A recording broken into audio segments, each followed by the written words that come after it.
Hi all, ಎಲ್ಲರೂ ಹೇಗಿದ್ದೀರಾ? ಎಲ್ಲರೂ ಚೆನ್ನಾಗಿದ್ದೀರಾ ಅಂತ ಭಾವಿಸ್ತೀನಿ. ನಿಮ್ಮೆಲ್ಲರಿಗೂ ಕನಸು ಕುಕಿಂಗ್ ಯೂಟ್ಯೂಬ್ ಚಾನಲ್ಗೆ ಸ್ವಾಗತ. ಇವತ್ತಿನ ರೆಸಿಪಿ ಬಂದು ಹಿದ್ಕಿದ ಬೇಳೆ ಸಾಂಬಾರ್.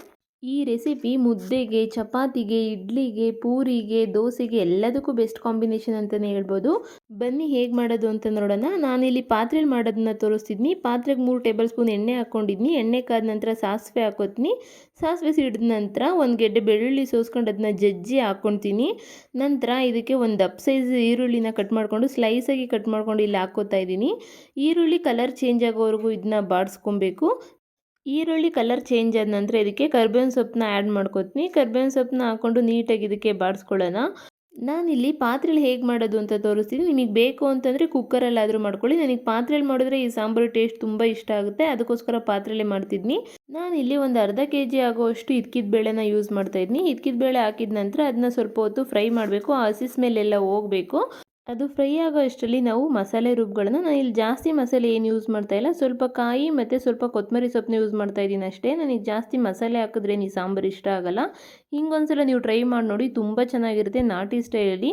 ಫಸ್ಟ್ ಟೈಮ್ ಏನಾದರೂ ನನ್ನ ಚಾನಲ್ನ ನೋಡ್ತಾ ಇದ್ರೆ ಪ್ಲೀಸ್ ಸಬ್ಸ್ಕ್ರೈಬ್ ಮಾಡಿ, ಕಮೆಂಟ್ ಮಾಡಿ ಮತ್ತು ನಿಮ್ಮ ಫ್ಯಾಮಿಲಿ ಮೆಂಬರ್ಸ್ಗೆ ಶೇರ್ ಮಾಡಿ. ಈಗ ಇದಕ್ಕೆ ರುಬ್ಬಿರೋ ಅಂಥ ಮಸಾಲೆನ ಆ್ಯಡ್ ಮಾಡಿಕೊಂಡು ಒಂದು ಕುದಿ ಬರೋವರೆಗೂ ಬೇಯಿಸ್ಕೊಡೋಣ. ಆ ರುಬ್ಬಿರೋ ಮಸಾಲೆಗೆ ಸ್ವಲ್ಪ ನೀರು ಬಿಟ್ಬಿಟ್ಟು ನಾನು ಆ್ಯಡ್ ಮಾಡ್ಕೊತೀನಿ. ಜಾರಲ್ಲೆಲ್ಲ ಸ್ವಲ್ಪ ಇರುತ್ತಲ್ವಾ, ವೇಸ್ಟ್ ಮಾಡೋಕ್ಕೆ ಹೋಗಬೇಡಿ. ಅದಕ್ಕೆ ಸ್ವಲ್ಪ ನೀರು ಹಾಕ್ಕೊಂಡು ಮಿಕ್ಸ್ ಮಾಡ್ಕೊಂಡು ಆ್ಯಡ್ ಮಾಡ್ಕೊಳ್ಳಿ. ಇದೊಂದು ಕುದಿ ಬರೋವರೆಗೂ ಇದನ್ನ ನೀಟಾಗಿ ಮಿಕ್ಸ್ ಮಾಡಿಬಿಟ್ಟು ಬೇಯೋದಕ್ಕೆ ಬಿಡೋಣ.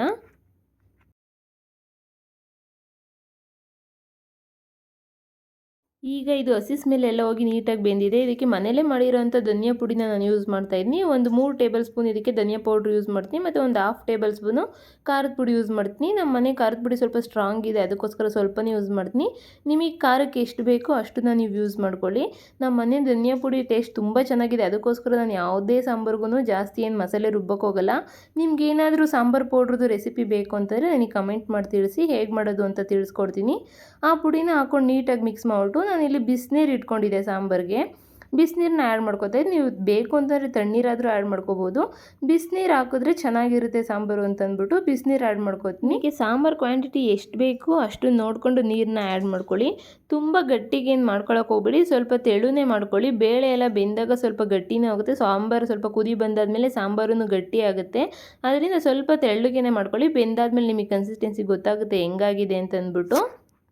ಈಗ ಇದಕ್ಕೆ ರುಚಿಗೆ ತಕ್ಕಷ್ಟು ಉಪ್ಪು ಹಾಕ್ಕೋತೀನಿ. ನೋಡ್ಕೊಂಡೆ ಹಾಕ್ಕೊಳ್ಳಿ ಉಪ್ಪನ್ನ. ಬೇಕಾದರೆ ಒಂದು ಕುದಿ ಬಂದಾದಮೇಲೆ ಬೇಕು ಅಂದರೆ ಇನ್ನೊಂದ್ಸಲ ಟೇಸ್ಟ್ ನೋಡ್ಕೊಂಡು ಆ್ಯಡ್ ಮಾಡ್ಕೋಬೋದು. ಒಂದ್ಸಲ ಜಾಸ್ತಿ ಆದರೆ ಕಡಿಮೆ ಮಾಡೋಕ್ಕಾಗಲ್ಲ ಅಲ್ವಾ, ಅದಕ್ಕೋಸ್ಕರ ಸ್ವಲ್ಪನೇ ಆ್ಯಡ್ ಮಾಡ್ಕೊಳ್ಳಿ ಫಸ್ಟ್ ಟೈಮ್ ಮಾಡೋದಾದರೆ.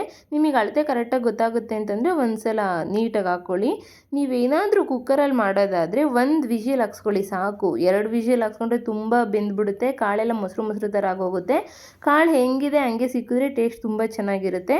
ಅದಕ್ಕೋಸ್ಕರ 1 ವಿಷಿಲ್ ಹಾಕ್ಸ್ಕೊಳ್ಳಿ. ನನಗೆ ಪಾತ್ರೆಯಲ್ಲಿ ಮಾಡ್ತಾ ಇದ್ದೀನಲ್ವ, ಒಂದು 10 ನಿಮಿಷ ಇದನ್ನ ಬೇಯಿಸ್ಕೊಂಡ್ರೆ ಸಾಕಾಗುತ್ತೆ. ಈಗ ಒಗ್ಗರಣೆಲೆಲ್ಲ ಚೆನ್ನಾಗಿ ಬೆಂದಿರುತ್ತೆ, ಅದಕ್ಕೋಸ್ಕರ ಇದೇನು ಜಾಸ್ತಿ ಬೇಯಿಸ್ಕೊಳ್ಳಲ್ಲ. ಒಂದು 10 ನಿಮಿಷ ಬೇಯಿಸಿದ್ರೆ ಸಾಕಾಗುತ್ತೆ. ಅದನ್ನ ಅವಾಗ ಕೈ ಆಡಿಸಿ ನೋಡ್ತಾ ಇರಿ ಕನ್ಸಿಸ್ಟೆನ್ಸಿ ಎಲ್ಲ ಕರೆಕ್ಟಾಗಿದೆಯಾ ಏನು ಅಂತಂದ್ಬಿಟ್ಟು. ಈ ಟೈಮಲ್ಲಿ ನಿಮಗೆ ಏನಾದರೂ ಉಪ್ಪು ಬೇಕು ಅಂತಂದರೆ ಟೇಸ್ಟ್ ನೋಡ್ಬಿಟ್ಟು ಹಾಕ್ಕೋಬೋದು. ನೋಡಿ, ಇಲ್ಲಿ ನಾನು ಕಾಳನ್ನ ಇಸ್ಕಿ ತೋರಿಸ್ತಾ ಇದ್ದೀನಿ. ಈ ಥರ ಆಗಿದೆ ಅಂತಂದರೆ ಸಾಂಬಾರು ಬೆಂದಿದೆ ಅಂತ ಅರ್ಥ. ಆ ರೀತಿ ನೀವು ನೋಡಿಕೊಂಡು ಸಾಂಬಾರನ್ನ ಆಫ್ ಮಾಡ್ಕೊಳ್ಳಿ. ನೋಡಿದ್ರಲ್ವಾ ಇಸ್ಕಿದ ಬೇಳೆ ಸಾಂಬಾರನ್ನ ಈಸಿಯಾಗಿ ಹೇಗೆ ಮಾಡೋದು ಅಂತಂದ್ಬಿಟ್ಟು.